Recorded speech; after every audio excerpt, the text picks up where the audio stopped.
name is Debbie St. Cyr. I'm the Executive Director of the Redwood Empire Mountain Bike Alliance.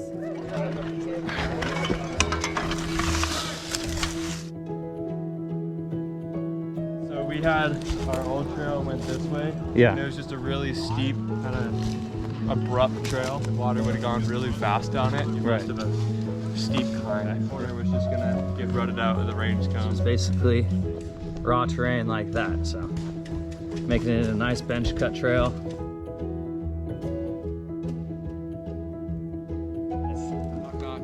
Who's there? Oh wait, no. You laughed! You laughed! Talk about a clean looking forest right now. I'm shocked, just a little bit. Peter LaPorte. I am the forest manager here for Pacific Union College. Big thanks to REMBA for all their support here, as well as the Thunderbirds. You guys have been one of the biggest supporters of the forest. So a sincere thank you to this group and everybody that's been involved. What's up everyone? Mike Sam from Napa, California. I'm gonna head up to meet with the St. Helena High School team, which is the mountain biking team in St. Helena, and they're gonna be doing some trail work out at Angwin. So there's been a bunch of forest clearing that's been happening the last couple months, and basically we're gonna go through and do what kind of trail work needs to be done. I'm really stoked for this because it's a chance to kind of give back to the community, basically just show Napa that the youngsters in our community really care about mountain biking, and that we're willing to come out on a Sunday, put in some hard work to get the trails looking good, because I mean, we all ride them, we love them, and we just want to share the stoke with the rest of the mountain biking community. That's what we're gonna do, so I'll see you up there. Tools. Couple shovels. Some rakes. I can take a couple more. Awesome. Thank you.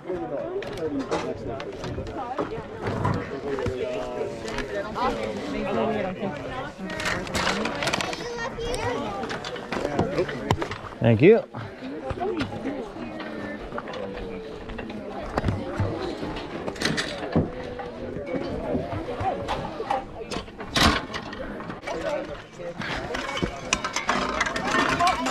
That's okay. We're just getting them all out. Hi. Yeah, good to meet you. Yeah. I've seen you before. Yeah, for sure. Yeah, we went, I saw you a couple years ago, probably. I think you're at, what was it, Moore Creek? Yeah. Probably on Catacoya. Yeah. Yeah. Really appreciate all the work you've done, man. Oh, thank you. Yeah. All right, Peter, so you're putting this whole thing on. You're allowing this to happen today, correct? Kind of, well, we've done these before. And it's kind of a joint venture between PC Forest, the Thunderbirds, and REMBA. So we've all kind of got a stake in this. And yeah, our first REMBA day was about a year ago. And then the Thunderbirds got involved about 2 years ago. Okay. So yeah, no, it's a cool thing going on here. Yeah, it's really good to see him giving back. Definitely, yeah. But, like, I don't know, we all get to use trails for free. Trails aren't free. No. We need to, like, everybody who rides needs to help out. So Yeah. it's very appreciated. Absolutely. This is Deb. She's the Executive Director of REMBA, Redwood Empire Mountain Bike Alliance. And she's going to be letting us know what we're doing today. So can you guys all give her your amazing attention? Wow, that would quiet it down. Well done, you guys. Thank you.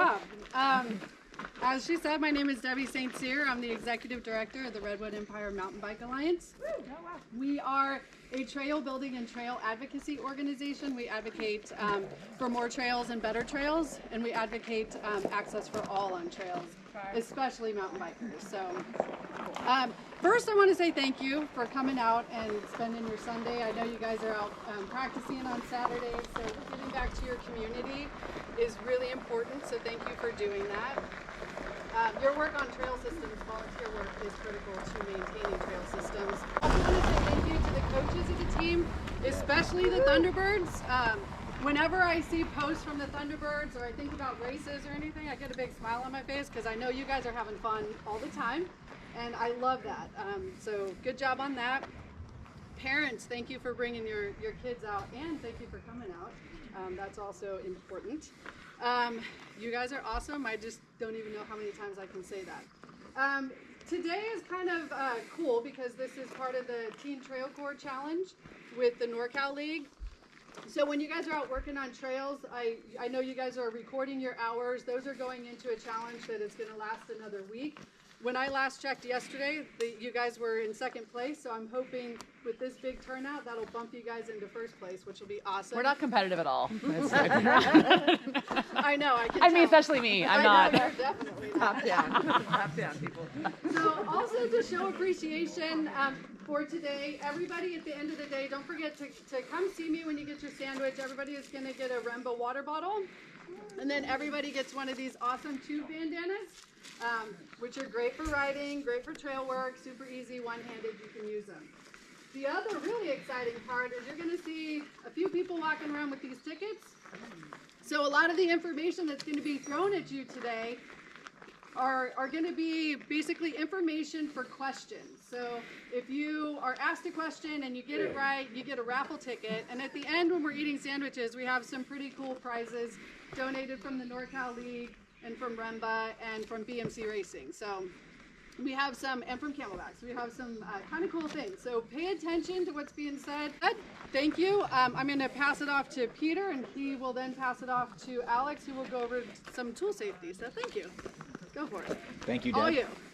Good morning, everyone. I think some of you recognize me by this point. My name is Peter LaCourte. I am the forest manager here for Pacific Union College. Big thanks to REMBA for all their support here, as well as the Thunderbirds. You guys have been one of the biggest supporters of the forest. So a sincere thank you to this group and everybody that's been involved. So if we talk about what we're doing today, forgive me, but you guys have to listen to me drone on for a minute here. We have to talk about fire. I am very passionate about fire. Fire is an important part of our ecosystems here in California, and we all grew up with messaging from Smokey the Bear that says only you can prevent forest fires. And there is some validity to that message. However, fires in California are not all bad. Fires serve a very important ecological service in that we here in our Mediterranean climate do not have an abundance of water. And as we all know, we're in a drought year this year. We do not have a lot of extra water to support plant growth in this forest.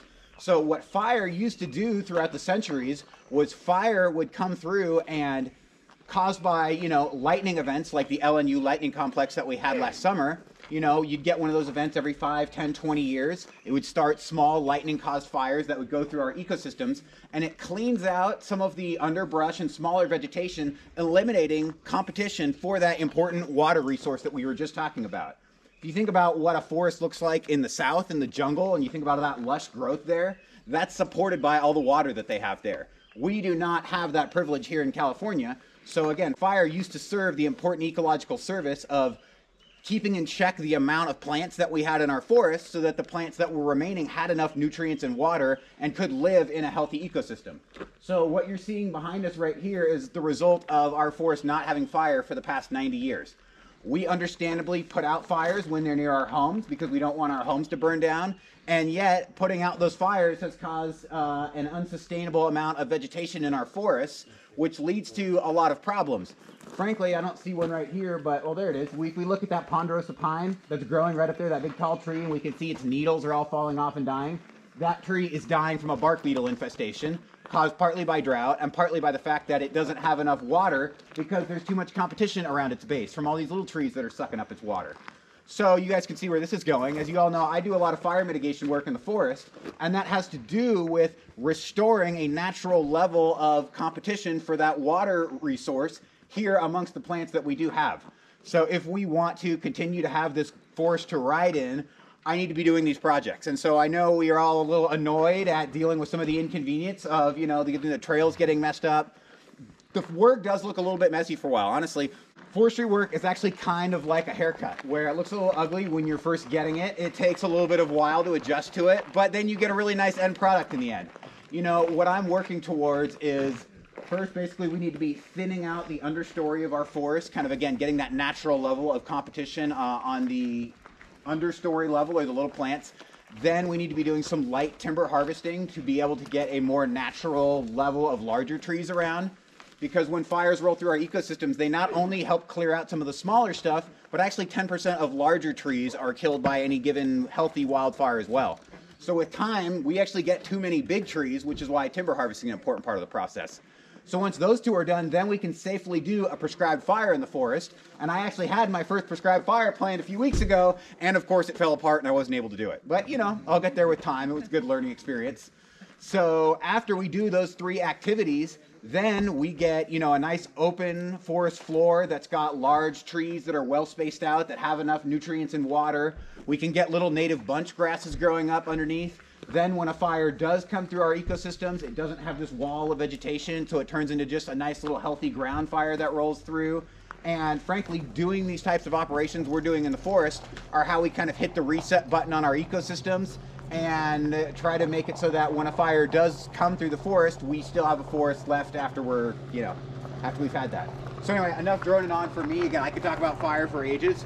The work that I do does affect the trail network. And so what I need your guys' help with is restoring that trail network because to ride on. So again, I need a little help maintaining them, and I really appreciate your guys' help with that. So, and last but not least, I know it's a bit of a pain doing this trail repair, and I don't want to call any forest out specifically, but there's a lot of trail work going on the Boggs Forest, which unfortunately had a really harsh wildfire a number of years ago. So frankly, we can repair our forests, we can repair our trails before the fact or after the fact. So I appreciate you guys helping me be on the right part of that equation. So it's really hard after the fact. Yeah, appreciate that. No disrespect here. So with that, I'll hand it over to my friend Alex. Thank you. Yeah.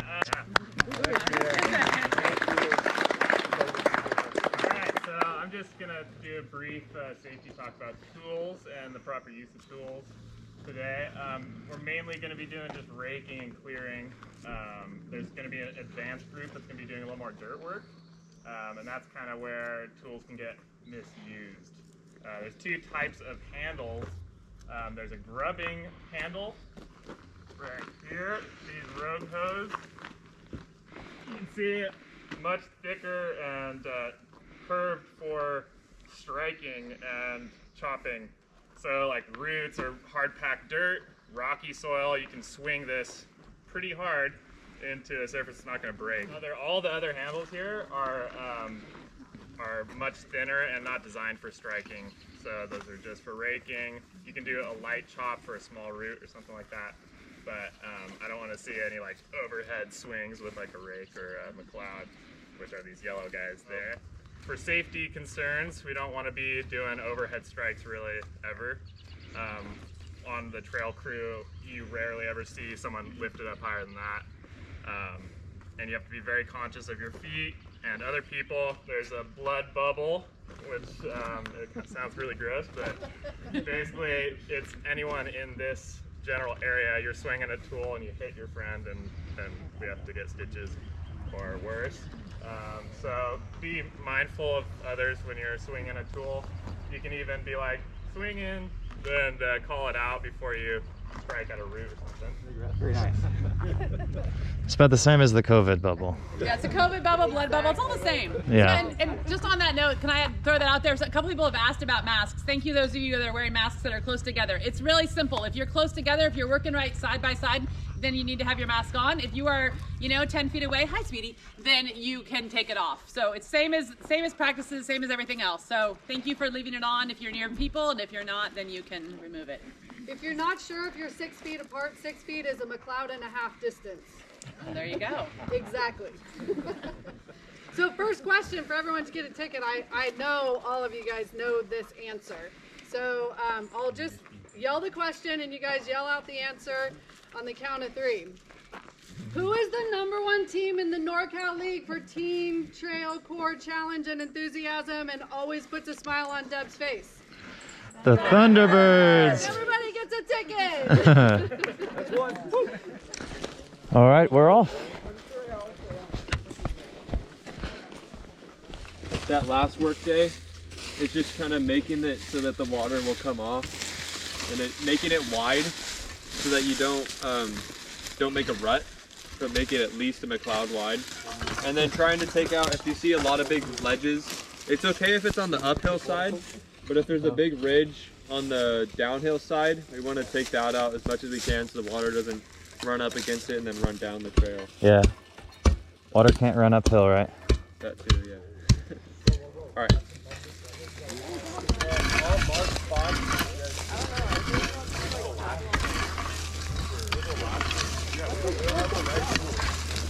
obviously, guys, if there's all these sticks on the trail, just break them out. I feel like that's... Yeah. Brandon.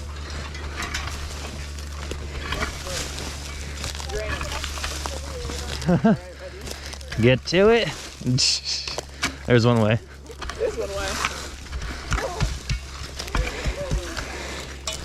It's all pretty soft still, actually.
Why we're doing this and what we're doing.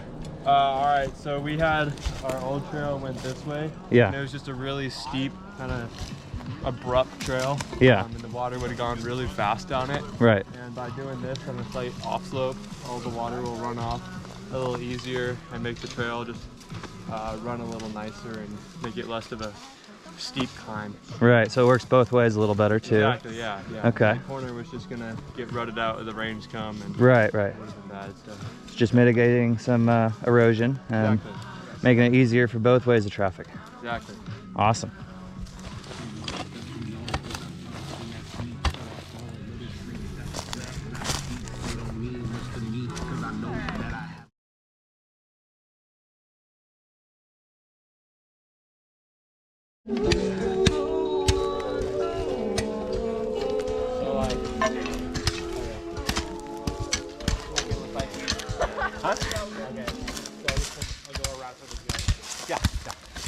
So now we have the basic bench, you're just bringing it up a little bit. Yeah, or just packing this down and then raking it so that it just flows this way. Okay. That's the idea, at least. Yeah. Perfect.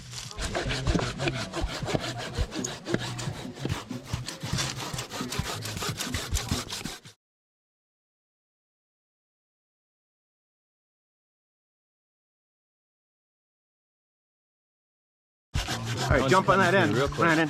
Oh yeah. That's good enough. Nice. Teamwork. Yeah, she puts in crazy miles. She does like 70 miles a day. Yeah, and also just with like the dirt like this, there's a very small window before it's going to be dry, and it's going to be hard to even build out here or do this kind of work. It's perfect for that, yeah.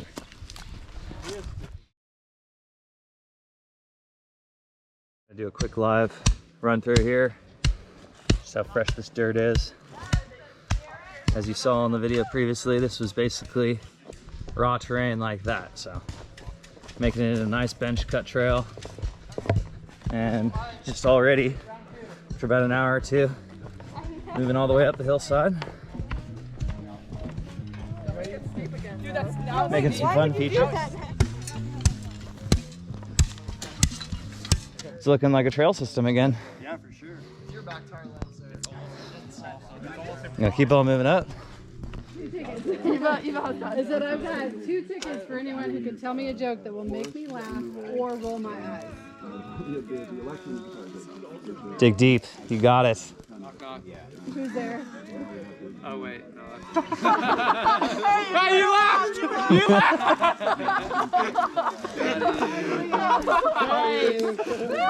Yes. The art of surprise. Raise your hand if you can tell me what REMBA stands for. Redwood Empire Mountain Bike Association. Alliance, but close enough. A Association Alliance, it's the same thing. for effort. I should have known that. So raise your hand if you can tell me the name of the league Not NICA, the name of the league that you guys practice and race under. NorCal. NorCal, right? No, it's a new one. I don't see any hands, Ray. My gosh, dude, this is looking so good. Compared to what it was just like a month, 2 months ago. Jeez. Talking about a clean looking forest right now. I'm shocked. Just a little bit.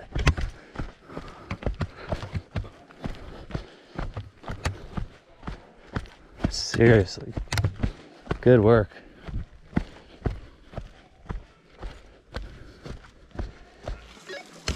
There's a group of us at the saddle right now, and we're just finishing up, and then we're going to start hiking back toward lunch at 12:15. Good job, everyone. Looks really good. Awesome, successful day. Gonna enjoy some lunch, and everyone's gonna draw some raffles for prizes. The coveted trail working hat. This is super critical to have for trail work. We have some camelbacks, REMBA shirts, all kinds of stuff, and super awesome Oakley glasses, the big ticket item. So all the tickets that you had, make sure you pull them out because we're going to read off the numbers. The numbers will be the, obviously, you win a prize. Maybe you just win a high five, you never know. And the winner is 547037. 547037. All right.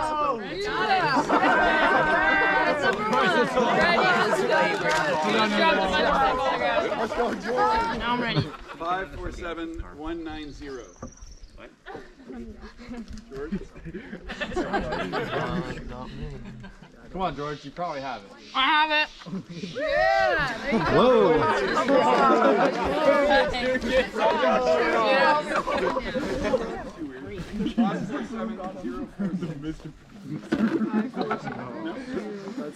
Did everyone? They must have so many tickets. Silence. Clean Canteen? 547146.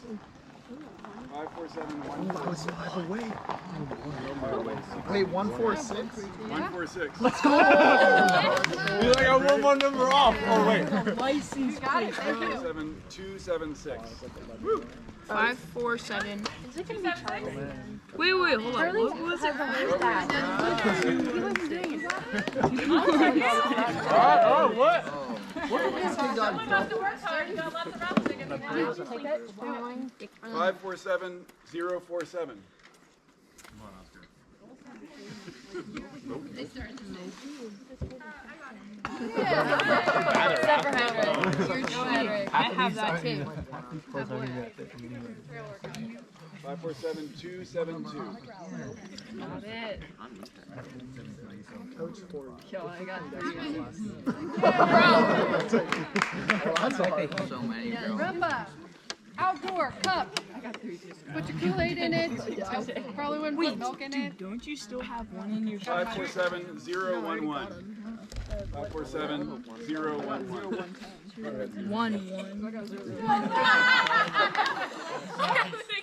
47 1 9 8.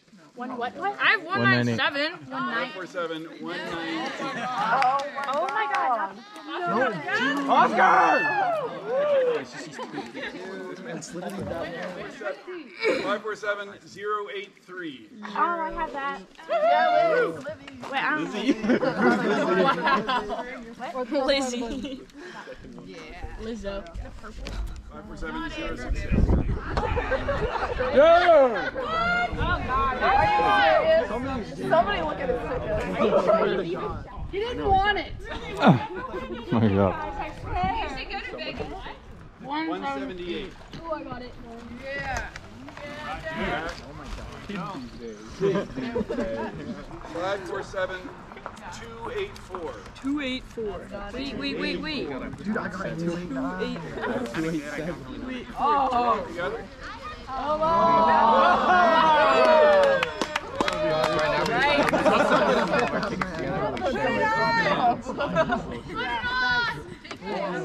This one out, right? 547-008.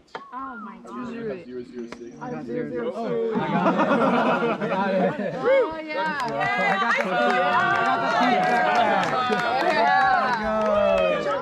He's got jokes.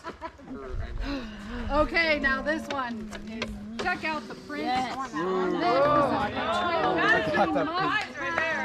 This is a trail. 172. 172.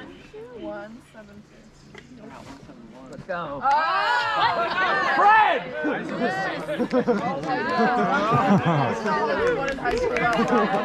Last prize, we have these awesome Oakley glasses. You probably wear these. Look how fast they'll make you look. They're red. I thought for sure, like, All right, but the winner is 547-206. Oh, I had 209 over there. So close. No. No way. No, read the thing. You guys are critical to Am I the only adult here?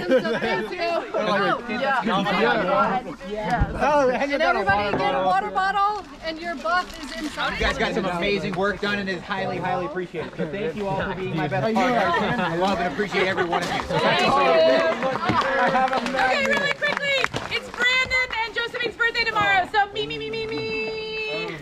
Happy birthday to you. Happy birthday to you.